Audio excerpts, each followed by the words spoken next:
1,245 days ago, I built a turf roof bushcraft shelter inspired by the Icelandic Viking turf houses. I built it differently to what is periodically correct, but it begs the question, is this a viable long-term bushcraft shelter, or is it a failure? To answer that question, we need to go all the way back to day one. I started by marking out the plot where I wanted the shelter to be. Then I began work on digging post holes in the ground. I dug them about 20 inches deep, which took me down past the soft peat soil layer to the harder gravel layer below it. I then used my axe to harvest a few dead standing pine trees, which I intended to use as poles for the frame of the shelter. The forest I am in consists mostly of Scots pine trees. It's really overcrowded, so thinning them out like this will help benefit the woodland in the long run, and create stronger, taller pine trees. The younger trees aren't getting enough light, and so they often die off as a result. I then got to work on sawing the logs to length and burying these in the ground. The aim was to make an A-frame style shelter with a long pitched roof on one side which would run all the way to the ground. The purpose of this was to maximise the storage area inside the shelter. As I started burying the posts, I noticed a tiny beech sapling growing in the middle of the plot. I decided to gently remove this and replant it in an area of woodland that gets more light, in the hope that one day it might grow into a giant majestic tree, although I probably won't be alive by that time to see its true beauty. I used a charred stick from the fire to roughly mark out some tenon joints on the top of the posts. Then I used a saw to cut the joints to the right depth and used the knife to pop off the pieces of wood. Then it was time to get the draw knife out, which I used to strip off the bark on the lower area of the log. This would be the part that would go into the ground. I repeated the process of all the other posts that would be going into the ground. The next step was to get the fire going and start to burn off the ends of the logs that the bark was removed from. This is an ancient Japanese technique of preserving wood for a very long time. Removing the bark helps to stop bugs from eating away at the log and weakening it, whilst at the same time charring the wood helps to make it more rot resistant when it is buried in soil and also helps to delay decomposition. With all of the posts prepared, I dropped them into the post holes and checked they were level. Then I marked out the mortise holes which the tenons would fit into.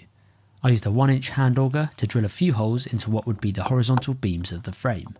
I then used a chisel to remove the remaining bits of wood. With the mortise and tenon joints ready, the wall beams then fit snugly on top of the posts, and this would help to prevent the beams from rolling sideways once there was weight of the turf on the roof. Then I cut up some more dead pine trees and used a smaller axe to make some saddle joints. These were going to be the rafters that would sit on top of the wall posts and ridge beam and run all the way to the ground. I made 6 of these rafters in total. For the other side, I wanted the roof to be a lot smaller, with a short overhang, and so I cut up some shorter sticks, made some more saddle notches, and then leant these against the top of the ridgepole. I secured these in place with some lashing.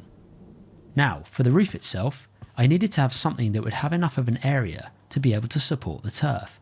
For this, I decided to use what is known as a hazel hurdle. These are essentially handmade fence panels, which consist of some uprights with hazel woven in between them. This is done while the hazel is relatively green, and then when it dries, it binds together tight and creates a strong wattle fence. So myself and my dad leant these against the frame and securely lashed them to the rafters below it. I placed some stakes at the base of the hazel hurdles to prevent them from slipping if the lashings did fail. We used some shorter hazel hurdles for the other side, as the rafters on that side were much shorter. We then covered the hazel hurdles with turf and moss from the forest.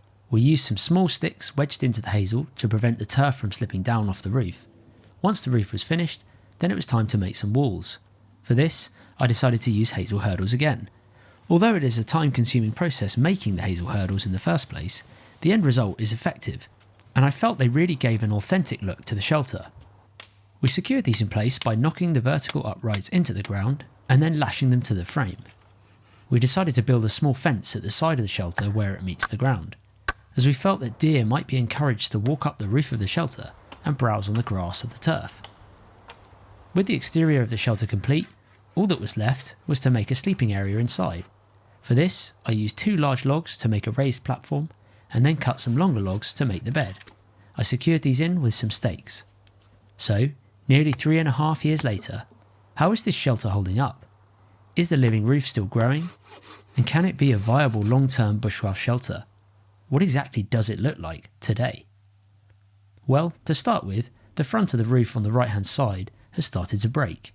This is probably due to the fact that there is too much weight on the overhanging section of the roof. At first I thought the roof had just sagged, but it appeared that some of the sticks in the hazel hurdle had actually snapped clean. The grass on the roof itself had totally died off. This didn't surprise me as such, because I had a feeling that bugs would move around under the turf and break up the soil, which would eventually fall through the gaps in the hazel hurdles. However, on close inspection, I did notice tiny blades of grass starting to grow again. This could be down to there being a large amount of pine needles and debris that have dropped onto the top of the roof, which are likely breaking down and potentially adding more nutrients to the soil layer. Moss was also starting to grow back, especially on the top of the roof, and it looked like it was beginning to work its way down the roof. So perhaps it might continue to grow. As for the frame itself, it felt solid. There was very little movement when I went to rock it, and what pleased me most of all was the vertical upright posts that supported the entire structure. These were in great condition still. The burnt ends of the logs showed very little signs of decomposition and were still structurally sound, which told me it was worth the effort taking off the bark and burning the ends. As for the wattle walls, these were still intact on the front of the shelter, but I did notice that there was a large hole on part of the longer roof section. I suspect that this might have been vandalised deliberately, with someone trying to walk up the roof of the shelter. A few months ago, our small pallet wood cabin was broken into, and this shelter is only 50 yards or so away from it, which suggests that this shelter was damaged deliberately too. The rafters below were still solid and could take my body weight. The rear of the shelter had lost some turf on the roof, but it still looked untouched.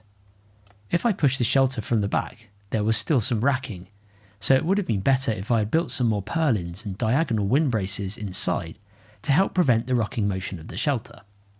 As I stepped inside, I could see that actually the turf roof was really not that effective. Plenty of turf and moss had fallen through, which left gaping holes, especially along the ridgeline of the shelter. There were also a few other large holes which were evident by the amount of light that was being let through from the roof. Sadly, the bed had also been vandalised and broken up. This is something that can easily be knocked up again, but thankfully the main shelter was still intact. As I turned around to exit the shelter, I could see that one of the main horizontal beams holding the roof had actually snapped. I put this down to the fact that I had used a tree that was a little too dead, and instead I should have used something that was more sturdy. So, to answer the question, would this be a viable long-term shelter to stay in? I would say probably not. Given its current condition, it has deteriorated a fair amount. Now, this is in part due to neglect. I have not been to this shelter for nearly 2 years, and so I would have maintained it a lot more if I had been here more. But at the same time, the actual design of the roof could have been a lot better. There is not enough support for the rafters. And whilst my design takes inspiration from the Icelandic Viking houses, they were built with large chunks of earth which would have been layered on top of each other like bricks to form a solid, thick wall. This would then have easily supported the weight of the turf roof. However, I did learn some valuable lessons from this build, and it was a great experience trialling out some different techniques and drawing inspiration from those that would have built their homes using materials found in the land around them. So thank you for watching this episode. If you would like to watch the full series of this shelter build, I'll put a link to it in the video description below. And if you haven't already, subscribe to my second YouTube channel called Life of Mike, which features more varied content and behind the scenes footage, as well as our sister YouTube channel, TA Fishing, for weekly fishing videos. I appreciate you watching this episode, and there's a few more shelters that I've got to visit to see how they've got on over the years. Thank you for watching, and I'll see you guys in the next one.